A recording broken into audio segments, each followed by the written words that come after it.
Hi everyone, మనం ఈరోజు Poly Medicure limited stock analysis fundamental analysis చేయబోతున్నాము. ఇది రికమెండేషన్ కాదు, ఎడ్యుకేషన్ పర్పస్ మాత్రమే డిస్కషన్ చేస్తున్నాము.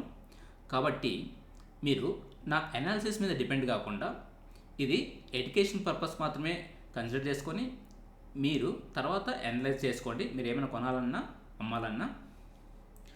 సో పాలీమెడిక్యూర్ లిమిటెడ్ ఏం మ్యానుఫ్యాక్చర్ చేస్తారంటే ఇక్కడ హాస్పిటల్స్లో యూజ్ చేసే ప్రోడక్ట్స్ అన్ని మ్యానుఫ్యాక్చర్ చేస్తారనమాట.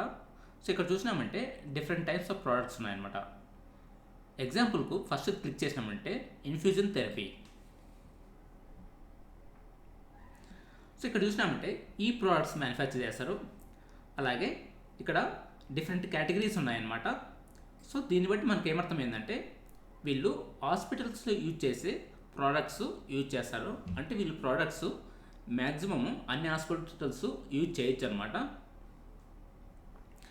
ఇది పాలీమెడికల్ లిమిటెడ్ మ్యానుఫ్యాక్చర్ చేసే ప్రోడక్ట్స్ అనమాట.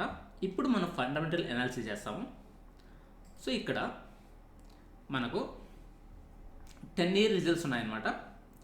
అలాగే ఇక్కడ చూసినామంటే కరెంట్ మార్కెట్ క్యాప్ చూసినామంటే 20,581 crores ఉంది. సో కరెంట్ ప్రైస్ వచ్చి 2,033 రూపాయలు ఉంది. ఇప్పుడు మనము 10-year రిజల్ట్స్ వస్తాము. సో మనము 10-year రిజల్ట్స్ ఎందుకు చూడాలంటే మనం ఏదైనా స్టాక్లో లాంగ్ టర్మ్లో ఇన్వెస్ట్ చేయాలంటే అప్పుడు మనము సో రీసెంట్ రిజల్ట్స్ కాకుండా సో 10 years అనలైజ్ చేసినామంటే అప్పుడు దాన్ని బిహేవియర్ ఎలా ఉంటుందో మనకు అర్థమవుతుంది అనమాట. సో ఇక్కడ చూసినామంటే సేల్స్ అనేది 2014లో 322 కోట్లు ఉంది.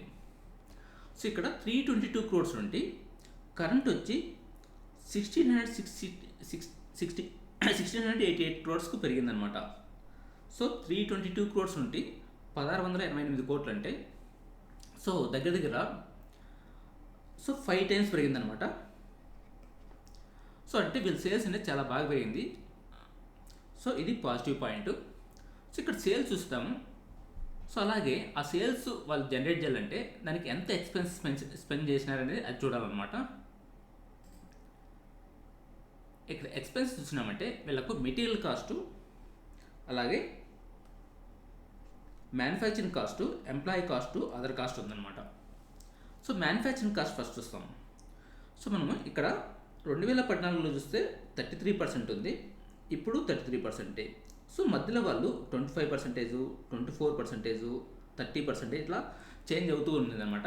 సో వీళ్ళ రేంజ్ వచ్చి 33% నుండి 24% మధ్యలో ఉందన్నమాట.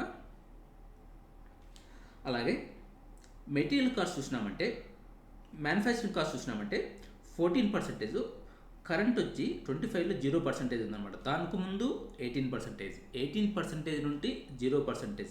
అంటే ఇక్కడ ఏదో సంథింగ్ జరిగిందనమాట. అది ఏం జరిగిందనేది మనం అర్థం చేసుకోవాలి. ఎందుకంటే అంతకుముందు అంతా వాళ్ళకి మ్యానుఫ్యాక్చరింగ్ కాస్ట్ అనేది ఉంది, కానీ 2025లో మాత్రం ఇక్కడ మ్యానుఫ్యాక్చరింగ్ కాస్ట్ లేదు. సో తర్వాత ఎంప్లాయీ కాస్ట్.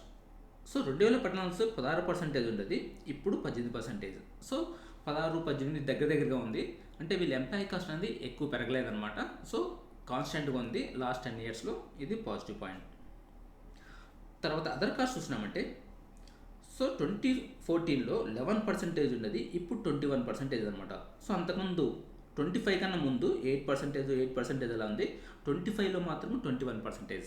సో ఇక్కడ 25లో ఇది చేంజ్ అయింది అనమాట. ఏం చేంజ్ అయిందంటే మ్యానుఫ్యాక్చరింగ్ కాస్ట్ అనేది 0% అయింది, కానీ అదర్ కాస్ట్ అనేది 21%.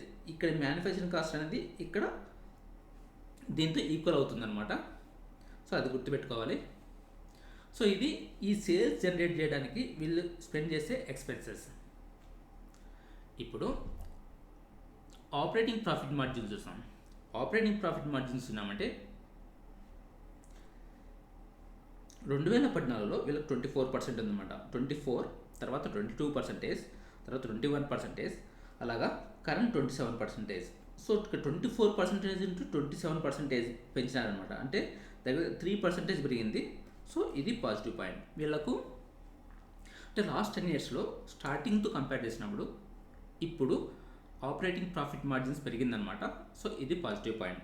ఎందుకంటే ఇక్కడ సేల్స్ అనేది పెరుగుతున్నాయి, అలాగే ఆపరేటింగ్ ప్రాఫిట్ మార్జిన్స్ అనేది పెరుగుతుందన్నమాట. సో ఇది పాజిటివ్ పాయింట్.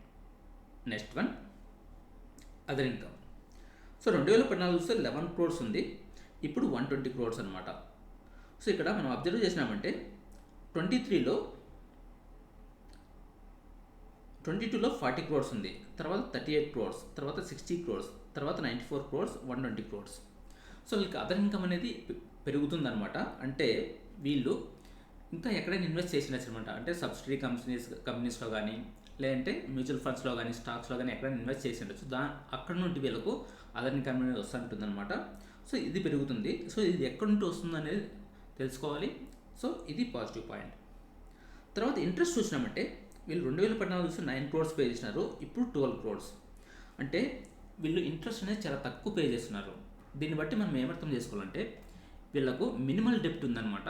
సో మినిమల్ డెప్ట్ ఉంది, అలాగే కంపెనీ అనేది సేల్స్ బాగా పెరుగుతుంది, ఆపరేటింగ్ ప్రాఫిట్ మార్జిన్స్ పెరుగుతుంది, అదర్ ఇన్కమ్ పెరుగుతుందంటే సో ఇక్కడ ఏదో సంథింగ్ పాజిటివ్ జరుగుతుందన్నమాట. సో అది ఏందనేది మనం డీటెయిల్డ్గా మీరు అనలైజ్ చేసుకోవాలి. తర్వాత నెట్ ప్రాఫిట్ చూసినామంటే 2014లో 45 క్రోర్స్ ఉన్నది, ఇప్పుడు 358 క్రోర్స్ అనమాట. అంటే 45 క్రోర్స్ నుండి 358 క్రోర్స్. సో ఇక్కడ చూసినామంటే సో దగ్గర 8 టైమ్స్ పెరిగిందనమాట నెట్ ప్రాఫిట్స్. సో ఇది పాజిటివ్ పాయింట్. సో 45 క్రోర్స్ నుండి 358 క్రోర్స్ అంటే వీళ్ళు బాగా గ్రోత్ అవుతున్నారు, ఇది పాజిటివ్ పాయింట్.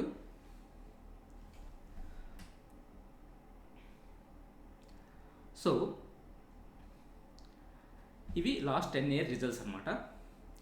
సో మనకు ఈ రిజల్ట్స్ని బట్టి ఏమర్థమైందంటే వీళ్ళకి సేల్స్ అనేది ప్రతి ఇయర్ పెరుగుతూ పోతున్నాయి.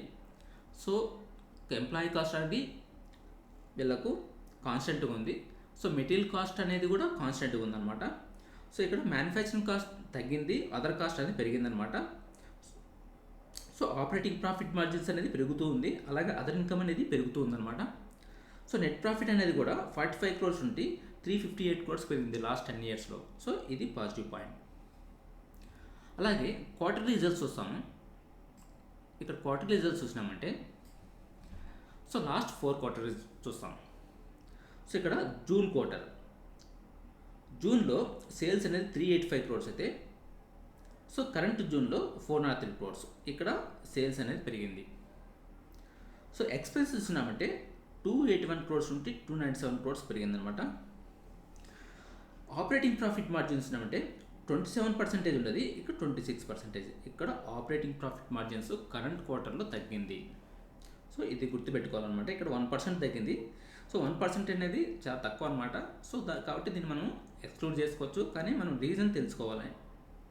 తర్వాత అదర్ ఇన్కమ్ చూసినామంటే 17 క్రోర్స్ నుండి 43 క్రోర్స్ పెరిగింది.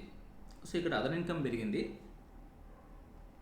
ఇంట్రెస్ట్ చూసినప్పుడు 3 క్రోర్స్ మినిమల్ ఉంది, అలాగే కాన్స్టెంట్గా ఉందన్నమాట. అంటే వీళ్ళు కొత్తగా అప్పు చేయలేదు. సో డిప్రిషియేషన్ అనేది 20 క్రోర్స్ నుండి 23 క్రోర్స్కి ఉంది, ఇది ఇగ్నోర్ చేసుకుందాము. సో అలాగే ఇక్కడ ట్యాక్స్ చూసినామంటే 25%, 24%, ఇక్కడ 1% ట్యాక్స్ తగ్గింది. సో ఓవరాల్గా నెట్ ప్రాఫిట్ 74 క్రోర్స్ నుండి 93 క్రోర్స్కు పెరిగింది, ఇక్కడ 20 క్రోర్స్ పెరిగింది అనమాట. ఇది పాజిటివ్ పాయింట్. అలాగే మార్చ్ క్వార్టర్ చూసినామంటే ఇక్కడ లాస్ట్ ఇయర్ 378 క్రోర్స్ అయితే 441 క్రోర్స్ ఇక్కడ పెరిగింది. అలాగే ప్రాఫిట్ చూసినామంటే 68 క్రోర్స్ నుండి 92 క్రోర్స్, ఇది కూడా పెరిగిందనమాట. తర్వాత డిసెంబర్ చూసినామంటే ఇక్కడ 340 క్రోర్స్ అయితే ఇక్కడ 424 క్రోర్స్, ఇక్కడ పెరిగింది. అలాగే 65 క్రోర్స్ నుండి 85 క్రోర్స్, ఇక్కడ పెరిగిందనమాట. తర్వాత సెప్టెంబర్ చూసినామంటే 337 క్రోర్స్ నుండి 420 క్రోర్స్కు, అలాగే ఇక్కడ 62 క్రోర్స్ నుండి 87 క్రోర్స్కు పెరిగిందనమాట. సో ఓవరాల్ లాస్ట్ 4 క్వార్టర్స్లో వీళ్ళకు సేల్స్ ప్రాఫిట్స్ అనేది పెరిగిందనమాట. అలాగే ఇప్పుడు నెక్స్ట్ ఎలా వస్తాయి మనం అనలైజ్ చేస్తాము. ఇది జరగచ్చు జరగకపోవచ్చు అనమాట, కానీ మనం గుడ్డిగా అనలైజ్ చేస్తాము. ఓకే. సో ఇక్కడ జూన్లో చూస్తే 385, సెప్టెంబర్ చూస్తే 420, 424, 441. సో ఇవి చూస్తే సో కరెంట్ జూన్ క్వార్టర్కు దగ్గరగా ఉంది. అంటే లాస్ట్ ఇయర్ రిజల్ట్స్ సేల్స్తో ఈక్వల్ కానీ లేదంటే దానికన్నా ఎక్కువ వచ్చే ఛాన్స్ ఉంటుందన్నమాట. సో ఇక్కడ ప్రాఫిట్స్ చూసినామంటే 87 క్రోర్స్, 85 క్రోర్స్, 92 క్రోర్స్. సో దీన్ని కూడా క్రాస్ చేసే ఛాన్స్ ఉంటుంది. సో అది ఎందుకనేది మనము బ్యాలెన్స్ షీట్లో చెక్ చేస్తాము. సో ఈ వీడియోలో మనము ఏం డిస్కషన్ చేసినామంటే పాలీమెడిక్యూర్ లిమిటెడ్ అనేది సో హాస్పిటల్స్లో యూజ్ చేసే ప్రోడక్ట్స్ మ్యానుఫ్యాక్చర్ చేస్తారు. సో వీళ్ళు లాస్ట్ 10 years ప్రాఫిట్ లాస్ చూసినామంటే వీళ్ళకు సేల్స్ అనేది కంటిన్యూగా పెరుగుతున్నాయి. సో అలాగే ఎక్స్పెన్స్ అనేది తగ్గిస్తూ వచ్చినారు. ఆపరేటింగ్ ప్రాఫిట్ మార్జిన్స్ అనేది పెరుగుతూ వచ్చినాయి. అలాగే ఇంట్రెస్ట్ అనేది చాలా తక్కువ పే చేస్తున్నారు. సో నెట్ ప్రాఫిట్ అనేది బాగా పెరిగిందనమాట. సో ఇది ఈరోజు అనాలిసిస్. దీన్ని మీరు గుడ్డిగా ట్రస్ట్ చేయకుండా సో మీరు సొంతంగా అనలైజ్ చేసుకొని తర్వాత ఇన్వెస్ట్ చేయాలా వద్దనేది డిసైడ్ చేసుకోండి. సో అంతేగాని పూర్తిగా దీని మీద మీరు డిపెండ్ కావద్దు. That's it for today. Thank you for watching. Have a nice day.